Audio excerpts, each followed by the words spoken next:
Well, if you're getting ready to leave for work or school, question for you: how is your morning commute? My nonprofit group, TRIP, says Alabama and the Birmingham Metro in particular have a more than fair share of chokehold roadways. Frank Moretti is with the Washington, D.C. based organization TRIP, and he comes in ahead of a new report announced at 10 today that talks about those so-called chokeholds. Thanks a lot for being with us today. Welcome to Birmingham. Let's talk a little bit about what are you looking for here? What we're looking at are portions of a region's transportation system that are slowing down not only commuting, but also commerce. It's people trying to get to and from work, trying to get places, but it's also your local businesses, and they're all impacted by the quality of your transportation system. When we talk about this, and we've got a live picture right here, I believe this is along I-65. You're holding this news conference on Highway 280 this morning. Everybody says, oh, yeah, of course it's going to be on the list. That's a sure place where you see a lot of problems. But you say the Birmingham Metro has the bulk of them in the state of Alabama. Actually, 7 out of the top 10 transportation choke points are right here in the Birmingham area. 6 of them portions of the highway system, but also the region's public transit system also shows up in the top 10. Give me some more examples here. And I know you haven't released the whole report, and I understand that. But if you can, give me kind of an idea of what we're talking about here. There are 3 portions of I-65 here in the area.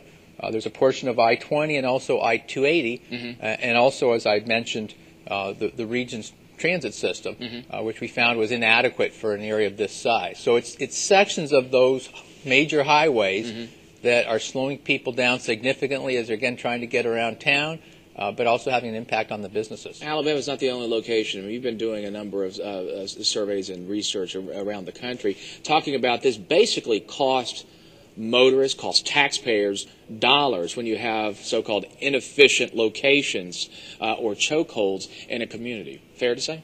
Absolutely. I mean, we've caught a little break over the last year or two because the economy has slowed down a bit. But as we all know and hope, as the economy comes back, you're going to see congestion increase significantly. You're going to roll out a number of people, with automobile driver, AAA, a few other folks that are going to be involved, economic developers that will be taking part in this news conference today. A lot of folks will look at it and say, is more than coincidence that this news conference happens a few days before Alabamians go out to decide whether to spend $1 billion over 10 years to work on their roads and bridges? TRIP never takes a position on referendums or on legislation, but at the same time, we also recognize this is an important time to educate the public here in Alabama because they do have a very important decision to make. Okay, so that is something that's out there, and that obviously plays into some of the conversations we will hear in the next few days. What do you recommend when you talk about this? You point out the problems. What happens from here? Where do you go from here with this? Transportation problems like this can be solved, but it does take a balanced approach. It sometimes is making improvements to those actual routes.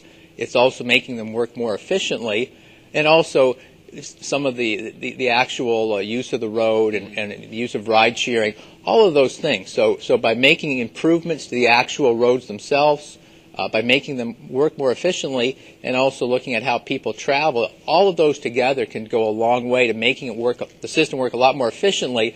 And that has a significant positive impact to the region's economy. Okay, that's all of that material coming out at 10 this morning. We'll keep an eye on it. Frank Moretti with TRIP, thanks so much for being with us today. Thank you. All right, interesting topic. Let's go over to Mickey Ferguson now. Take a look.